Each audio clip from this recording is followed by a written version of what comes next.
বৌমা ষষ্ঠী কেন নয়, কেন জামাই ষষ্ঠী শুধু পালন করা হবে? কথাটা কি সত্যিই অযৌক্তিক? না, মোটেই নয়।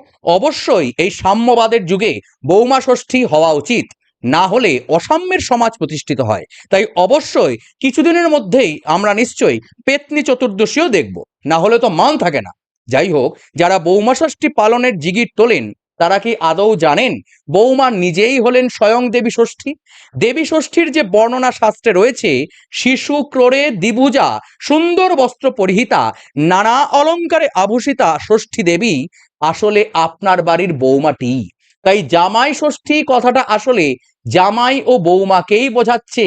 জামাই ষষ্ঠী মানে জামাইয়ের সাথে আমার কন্যারূপী দেবী ষষ্ঠী একত্রে জামাই ষষ্ঠী।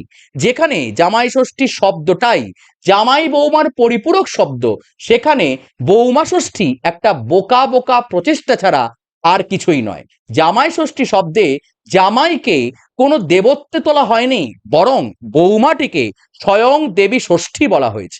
সেখানে আপনারা বৌমা ষষ্ঠী বলে বাড়ির বৌমাটিকে দেবীর আসন থেকে টেনে নেমিয়ে আনছেন মাত্র।